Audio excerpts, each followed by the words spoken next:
Ermənistandakı bu dəfəki parlament seçkiləri təkcə hakimiyyət uğrunda mübarizə deyil, həm də ölkənin xarici siyasət kursu, Azərbaycanla sülh müqaviləsinin taleyi, Türkiyə ilə normallaşma prosesi, eləcə də İrəvanın Rusiya ilə Qərb arasında geosiyasi seçimini müəyyən etdi. Seçkidən sonraki mənzərə və ilkin nəticələr Paşinyanın sülh vədlərinin, Qərbə inteqrasiya kursunun Ermənistanda daha böyük dəstəyə malik olduğunu göstərdi. Onun rəhbərlik etdiyi Vətəndaş Müqaviləsi partiyası yenidən parlamentdə deputat mandatlarının yarıdan çoxunu əldə edərək hökuməti tək başına formalaşdırmaq imkanı qazandı. Ermənistan Mərkəzi Seçki Komissiyasının ilkin məlumatlarına görə bütün 2005 seçki məntəqəsinə daxil olan səslərin 49,82% və Nikol Paşinyanın rəhbəri olduğu Vətəndaş Müqaviləsi partiyası tərəfindən toplanıb. Samvel Karapetyanın güclü Ermənistan bloku 23,29% və ya 340.088 səs, Robert Koçaryanın Ermənistan bloku 9,94% və ya 145.113 səs toplayıb. İş adamı Hagek Tsarikoyanın partiyasının isə 4%lik həddi keçməsi üçün 0,4% çatmayıb.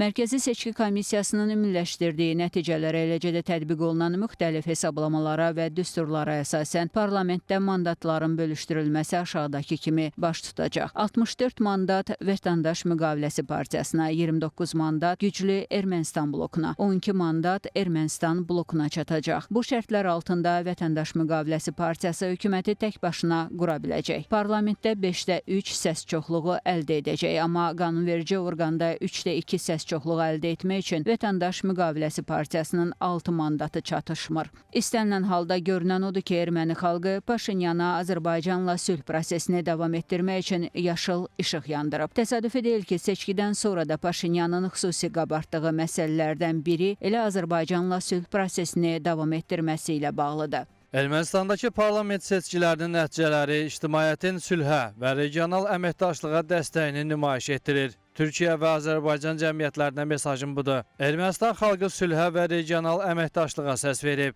Ermənistan və Azərbaycan arasında sülhün təsis edilməsi, eləcə də Türkiyə ilə münasibətlərin normallaşdırılması əsas vəzifə olaraq qalır. Ermənistan və Azərbaycan arasında sülhün bərqərar olması və Türkiyə ilə sərhədlərimizin açılması lazımdır. Paşinyan onu da açıq mətnlə bəyan edir ki, Ermənistanda cinayətkar oliqarxik sistem tamamilə məhv edilməlidir. Həmin sistemin nümayəndələri məhz revanşist qüvvələrdir və onlar Azərbaycanla sülh əldə edilməsinə hər vəclə mane olmağa can atırlar. Ölkəmizə qarşı ərazi iddiaları səsləndirirlər. Paşinyan isə bu qüvvələrə qarşı amansız olacağını bəyan edir. Qeyd etməliyəm ki, üçbaşlı müharibə partiyası məğlub olub. Amma bu vacib, lakin son nəticə deyil. Çünki düşünürəm ki, xalq da açıq şəkildə iradəsini ifadə edib. Üçbaşlı müharibə partiyası və onu müşayiət edən cinayətkar oliqarx sistem Ermənistan Respublikasından silinməlidir. Və əlbəttə ki, bu siyasi əksəriyyətin və hökumətin ən vacib gündəliyindən biri olacaq.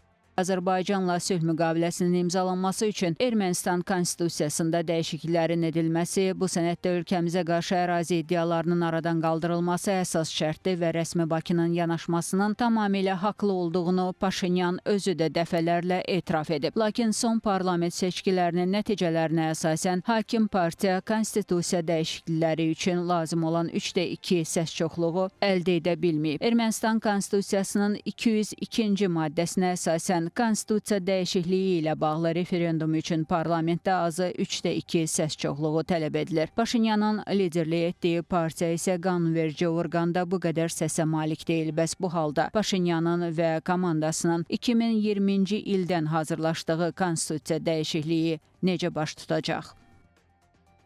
Bu məsələnin indiki halda iki çözüm yolu mümkündür. Birincisi, parlamentə daxil olan digər siyasi qüvvələri təmsil edən deputatlardan ən azı 6-sının Vətəndaş Müqaviləsi partiyasının mövqeyinə dəstək verməsidir. Lakin bu az ehtimal edilən variantdır. Məsələnin real həll yolu mövcud konstitusiyanın 109-cu maddəsinə istinadən hərəkət etməkdir. Həmin maddəyə əsasən 50.000 imza toplandığı halda xalqın qanunvericilik təşəbbüsü ilə çıxış etmək hüququ var. Bununla vətəndaşlara birbaşa qanun qanunun yaradıcılığı prosesinə təsir etmə imkanı verilir. Paşinyan və komandasının konstitusiya dəyişikliyi üçün bundan yararlanacağı gözlənilir. Çünki Paşinyanın əsas vədlərindən biri məhz Azərbaycanla sülh prosesinin müvafiq müqaviləni imzalamaqla sona çatmasıdır. Elə erməni xalqı həm də bu vədinə görə ona yenidən etimad göstərib. Onu da qeyd edək ki, əgər parlament ilk mərhələdə müvafiq təşəbbüsü qəbul etməzsə, onda 300 min vətəndaşın dəstəyi ilə müvafiq sənəd yenidən qanunverici orqana təqdim edilir. Bundan sonra müəyyən parlament prosedurları reallaşdırılır və sonda məsələ